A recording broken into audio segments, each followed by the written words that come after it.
Order, order. We start with questions to the Secretary of State for Wales, Ben Lake. Question 1, sir. Secretary of State. Thank you very much, Mr Speaker. And if I may, could I first thank workers and emergency responders across Wales for all their work over the weekend to protect people and property during Storm Dara. I'm sure the whole House will join me in sending condolences to the families of the 2 people who lost their lives. Mr Speaker, the autumn budget delivered for Wales for the first time in a generation, and the Welsh Government has received the largest settlement in real terms since devolution at £21 billion. This includes an additional £1.7 billion through the Barnett formula, providing a spending boost to public services like the NHS. Ben Lake. Thank you, Mr Speaker, and I'd like to associate myself with the words there of the Secretary of State for all those impacted and by the Storm Dara and those working hard to restore power.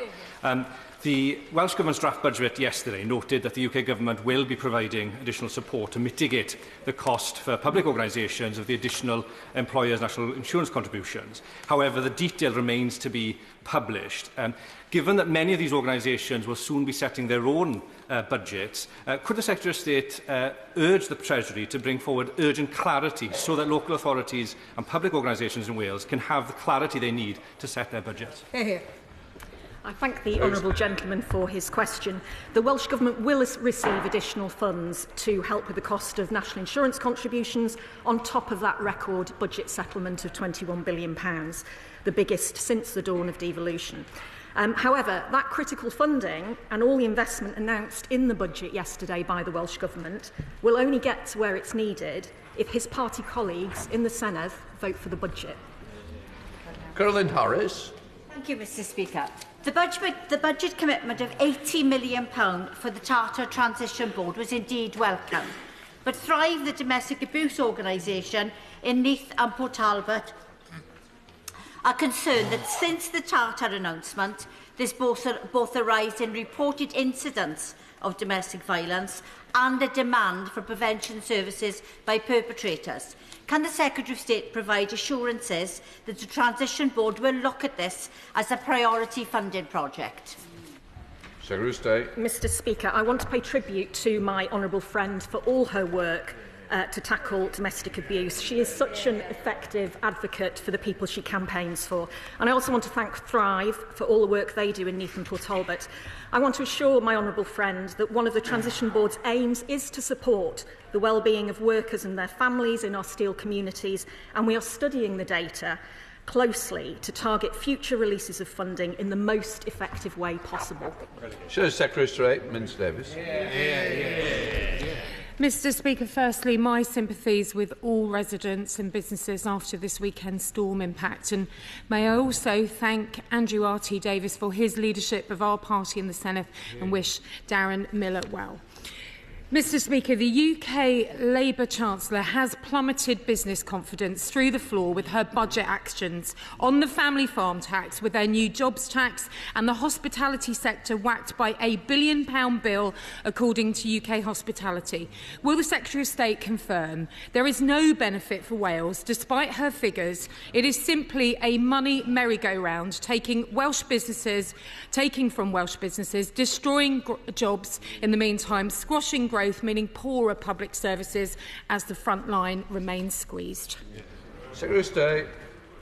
I appreciate that the honourable lady representing a constituency on the south coast of England may not be familiar with the landscape of businesses in Wales. In Wales, 94.6% of small and medium enterprises are micro businesses and 3.8% are small businesses.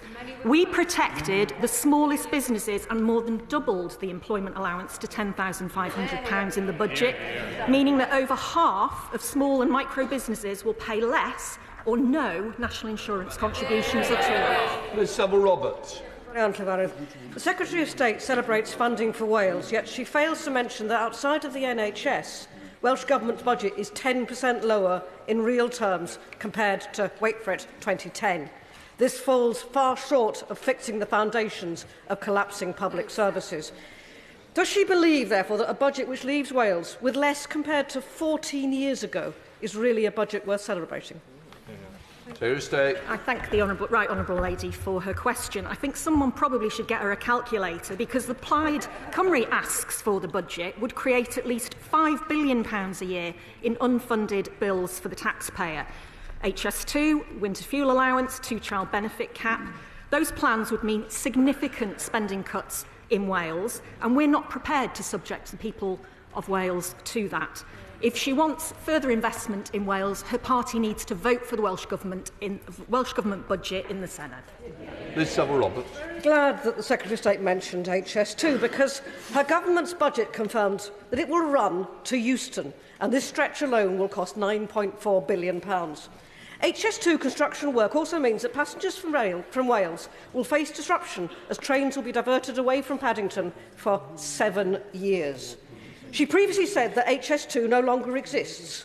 Does she stand by this statement, given that Welsh passengers are going to be bearing the huge costs of this project? Secretary of State. The Right Honourable Lady knows that my reference to HS2 was in relation to the second phase of HS2, which the Conservative government cancelled. And she knows, because I've said it before and I'll say it again, that I remain very angry about the previous government's broken promises on rail and on HS2. I am working in partnership with Welsh Government to develop a long-term and sustainably funded package of much-needed rail infrastructure improvements, and I met with GWR with my honourable friend just last week to deal with mitigations in relation to Old Oak Common. Select Committee Ruth Jones. Question 2, please, Mr. Speaker. Secretary of State. Thank you, Mr. Speaker. This government is supporting clean energy projects in Wales. 7 tidal, solar and onshore projects were successful in the recent Contracts for Difference scheme, and we have given the Celtic and Anglesey free ports the green light, which will enable green industries to grow, creating new jobs. And I'm delighted that 13 projects have been successful in the first round of the Crown Estate's £50 million Supply Chain Accelerator Fund, which will support the delivery of floating offshore wind in the Celtic Sea. Ruth Jones. Thank you, Mr. Speaker. The Under-Secretary of State was with me recently in Llandudno, where we met at a round table with the main stakeholders regarding the floating offshore wind in the Celtic Sea. So this project is ready to go and bring massive benefits in terms of cheaper, secure energy for everybody across the UK. So what is the Secretary of State and the Welsh Office doing to ensure that the contracts are signed and delivered and sealed as quickly as possible? We want these benefits to come via Wales, not via other regions or countries. Secretary of State. I thank my honourable friend for her question. We know that floating offshore wind is going to be critical in delivering our clean energy mission, and Wales has a huge part to play in this. So the UK Government, jointly with Welsh Government, recognises those opportunities, what they present for Wales, and we're determined to take full advantage of them. My colleagues in DESNES are working as closely as possible to move the process forward as quickly as possible, noting the need for certainty and a tight timetable so that we can get on with it. Ynys Medi. Steel is a key component in developing clean energy projects. In response to my written question, the government confirmed it has estimated the cost of nationalising British Steel to safeguard the plant's future. Can the Secretary of State explain why did it do so for British Steel but dismissed nationalisation in the case of Port Talbot? Secretary of State. The government has no plans to nationalise British Steel. Rhys Stafford. Question number 3, Mr. Speaker. Secretary of State. Thank you, Mr. Speaker. The Welsh Government has introduced a bill in the Senedd which will give local authorities in Wales the choice to introduce a levy on overnight stays in visitor accommodation.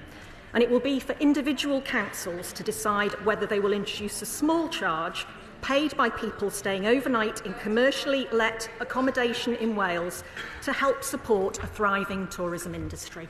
Gregory Stafford. There won't be one. I thank the Secretary of State for that response, but has she done an assessment of the regional impact on this levy? Whilst perhaps across the whole of Wales the impact can be levelled out and absorbed, clearly some communities are going to be hit harder than others. How are they going to be compensated for this impact? More than 40 countries and holiday destinations around the world have introduced a form of visitor levy, including Greece, Amsterdam, Barcelona and California, and many of us have paid the levy while abroad without noticing. The money will help support a long-term thriving tourism industry in Wales. I'm confident that the Welsh Government will work with businesses and tourists alike to get this right. Lauren Paffin. Mr Speaker, does the Secretary of State agree with me that the successful introduction of similar schemes like this in places like Manchester and indeed in successful tourist destinations around the world shows that the party opposite should stop fear-mongering and support something that could really boost Welsh tourism? My honourable friend is absolutely right. As I say, it's already the norm in more than 40 countries and holiday destinations around the world. Manchester shows it can work. Why can't Wales? So, Secretary of State Mims Davies. Tourism is vital to the Welsh economy. However, Labour's new tourism tax has merely just created attraction closures and strikes, from the zoo in Ynysmôn to the Cliff Railway in Aberystwyth. Mr Speaker, the Welsh Government proposal will put more jobs in jeopardy, hotel rooms left empty, and will simply send Welsh families across the border onto flights for their trips, treats and holidays. Does the Secretary of State really agree with her colleagues in Cardiff Bay that the potential price of 700 tourism jobs and the loss of tourism to Wales, together with £40 million of revenue, is a price worth paying? Secretary of State. I'm afraid I don't recognise any of those figures from the right honourable lady. As I say, in Manchester, a similar scheme has been introduced, been highly successful, and has raised £2.8 million in just 1 year. She should be more ambitious for Wales. Number 4, Mr Speaker. Secretary of State. Thank you very much, Mr Speaker. With your permission, I will answer questions 4 and 5 together. Both the UK and Welsh governments are seized of the need to drive down waiting lists. The spending review provided the Welsh Government with an additional £1.7 billion for next year to invest in public services like the NHS. The Welsh Government recently announced an additional £50 million in this year to reduce the longest waiting times by increasing capacity for more people to be seen and treated. Thank you, Mr Speaker. Given the disastrous record that the Labour Party has in healthcare in Wales over the last 25 years, it is cold comfort to residents in South West Hertfordshire if that is the template they intend to use across the whole of the United Kingdom. Does the Secretary of State agree with me that the key to reducing wait lists in Wales and South West Hertfordshire is investing in our healthcare infrastructure, particularly new hospitals? If I was him, I'd be a bit embarrassed about raising new hospitals after his government's record. The Welsh Government have just had a £21 billion record settlement, £1.7 billion of Barnett consequentials, and the Welsh Government budget yesterday, £610 million for the NHS and social care to bring down waiting lists and increase capacity. The Welsh Government is focusing on the priorities of the Welsh public. Thank you, Mr Speaker. The Labour Party have been in charge in Wales for 25 years. The percentage of patients in Wales waiting more than a year for treatment is 22.5%, compared to 4% in England. Exactly. So the question is, why in 25 years in charge have you not reformed the NHS in Wales and brought down waiting lists? I'm not sure Mr Speaker is in charge of reforming NHS in Wales, but I would say to the honourable gentleman that over the previous Conservative government, waiting lists increased by a larger percentage in England than they did in Wales. Anna Dixon. Mr Speaker, and as the Minister has just said, it was under the last Prime Minister that waiting lists increased faster in England than in Wales. So does the Minister agree and the Secretary of State agree with me that recent budget announcements by both the UK and Welsh Government demonstrate that both governments understand the importance of fixing our NHS and delivering for the people of the whole United Kingdom? I couldn't agree more with my honourable friend. As I say, a record settlement for Welsh Government. Yesterday, £610 million announced by the Welsh Government to bring down waiting lists and increase capacity in the NHS and in social care. And if the parties opposite want more money and more investment in the NHS, then they need to tell their colleagues in the Senate to vote for the budget. Torsten Bell. Thank you very much, Mr Speaker. The Welsh Budget yesterday announced significant extra funding for the NHS in Wales, and what I'm surprised about is why are the parties opposite voting against it? Secretary of State. I think their stance on the Welsh Government budget says it all. They're more bothered about scoring cheap political points than they are delivering services and investment for Wales. Secretary of State, Mims Davies. The NHS in Wales is broken.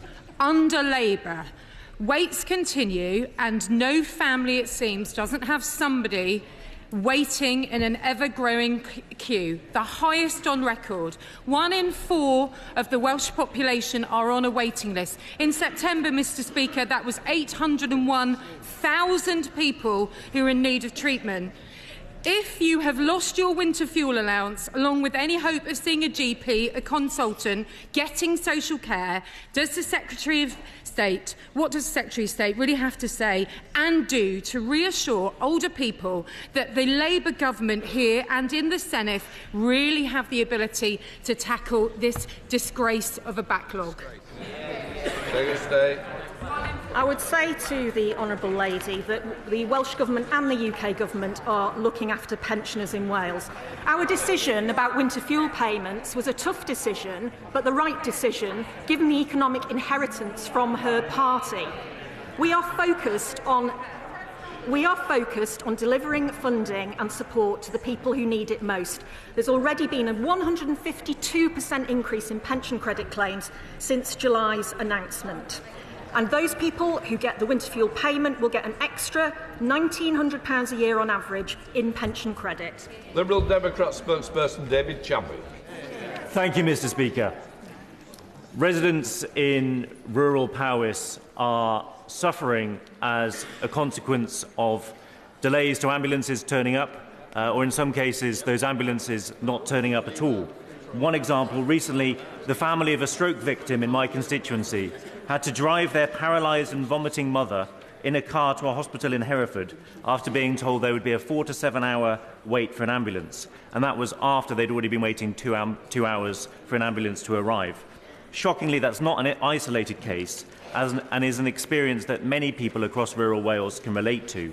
Can the Secretary of State tell me what action she's taking to reassure my constituents that an ambulance will turn up in their hour of need? Secretary of State. Can I say to the Honourable Gentleman, I'm very sorry to hear about the experience of his constituent. Yesterday, the Welsh Government announced £610 million additional funding for the Welsh NHS and for social care. I hope his colleague in the Senedd will vote for the Welsh Government budget so that we can see that investment go into the NHS to deliver the improvements in waiting times that we all want to see. Matt Bishop. Question 6, Mr Speaker. Thank you for coming. Who's doing it? Minister.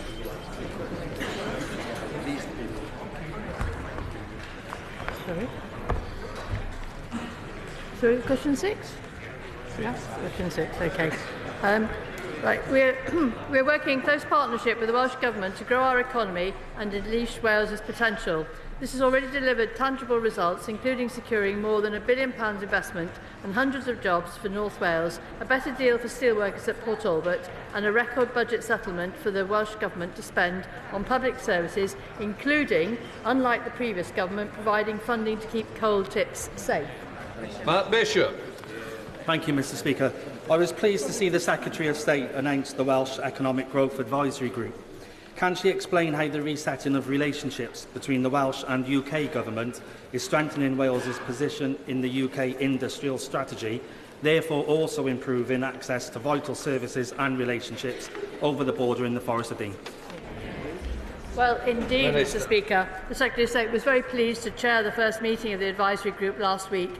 The group will work with us to inform the UK Government's industrial strategy to ensure that we build on Wales's proud industrial heritage and develop the jobs and industries of the future. This is the first time that representatives from both governments, business, education, industry groups and unions have come together to shape cross-government UK policy, proving the difference that two governments working together for Wales can make. Graham Stewart. Thank you, Mr Speaker. There's no better way of strengthening the union than improving the health care of people in Wales, and somehow the party opposite in the general election managed to mislead the public in England thinking they could bring the change to the health service. In truth, we need Welsh people to have a much improved health service as the people in England have had under Conservative control. What?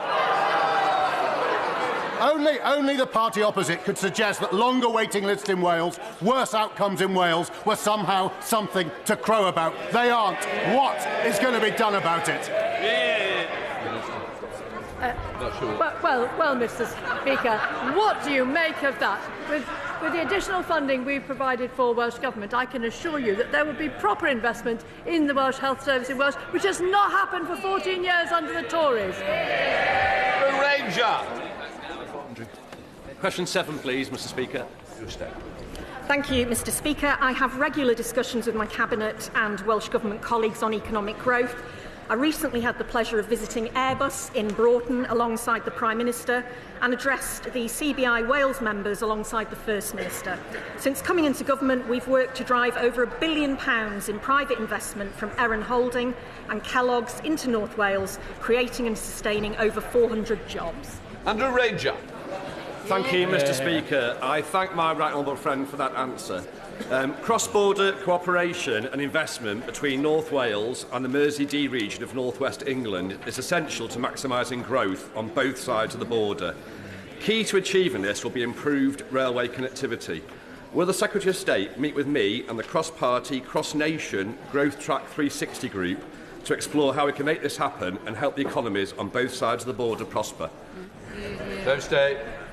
I know the key role that good cross-border transport plays in strengthening economic and social ties across North Wales and the North West of England.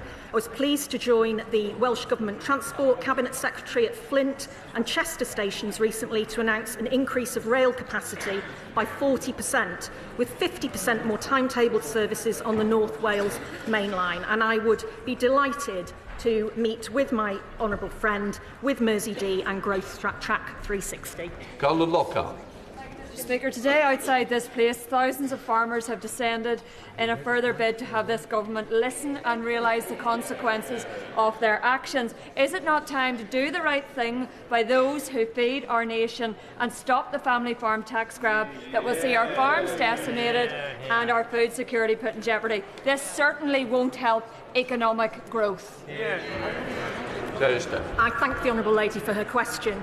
The UK budget delivered £5 billion over the next 2 years into farming, and I was pleased that this government was able to protect current Welsh farm budgets for the next financial year. And yesterday's Welsh budget allocation confirmed protection of the basic payment scheme funding for the next year, together with additional revenue and capital funding to help the sector transition to the new sustainable farming scheme. And this has been welcomed by farming unions across Wales. Richard Holden. Question number 8, Mr. Speaker. Minister.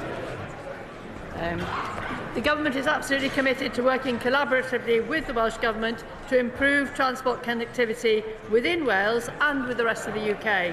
We are already making progress. Network Rail and Transport for Wales announced a joint programme which, as my right honourable friend has said, will see 50% more timetable services on the North Wales main line. And I was delighted to see the tri-mode trains introduced into services in the South Wales Metro last month. Richard Holden. Thank you very much indeed, Mr. Speaker. The Lower Thames crossing is a vital link between our channel ports and the port of Holyhead. Will the Minister lobby the Welsh Government? I know that they're Labour against new road building in Wales, but it's a vital piece of transport infrastructure for our whole country to connect our channel ports all the way through to that North Wales corridor. So will the Minister give the commitment to actually argue for it in Wales and for an entire United Kingdom? Well, I would just remind the honourable member that Holyhead has, of course, been very recently given the Freeport tax status, and I can assure him that the Welsh Government has not ruled out a third Menai crossing.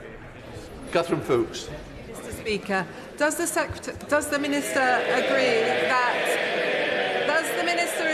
that casualties falling by a quarter on 20 and 30 miles an hour roads last year, in terms of our transport policy in Wales, will be of great comfort to schools like Osbaston in my constituency, but also parents like Rhiannon in Flintshire, who praise the scheme for helping to save her son's life after he was hit by a car? Well, indeed, Mr Speaker, the Welsh Government has been very clear that the primary objective of the 21-hour policy was to save lives and reduce casualties, and recent collisions data provides an encouraging sign that this policy is moving in the right direction. Adam Jogi. Speaker. Minister. Mr Speaker, the Government holds regular discussions with the Welsh Government on tackling violence against women and girls to help drive forward the Government's ambition to halve violence against women and girls in a decade. Most recently, on the 13th of November, the Minister for Safeguarding met with the Welsh Minister for Social Care and Welsh Cabinet Secretary for Social Justice, and they discussed measures to tackle violence against women and girls in detail. Adam Jogi. Thank you, Mr Speaker. The safety of women and girls is important in Newcastle and Lyme as it is up and down our United Kingdom. Now, the Welsh Government has had a violence against women strategy since 2022. Sadly, the previous government didn't have one for my constituents in England. So can the Minister set out what lessons this new government can learn from the Welsh Labour government, keeping our women and girls safe? Well, indeed, as my honourable friend says, the Welsh Government's violence against women and girls strategy has been pioneering delivery on this important issue for 2 years now. The UK Government's aim of halving violence against women and girls in a decade is ambitious, and learning lessons from the Welsh Government really will help. South Wales Police have introduced new measures as part of their long-standing commitment to tackling violence against women and girls, including the Cardiff safety buses, which have received national recognition for their work, safeguarding more than 3,000 vulnerable people on the streets of Cardiff since September 2021.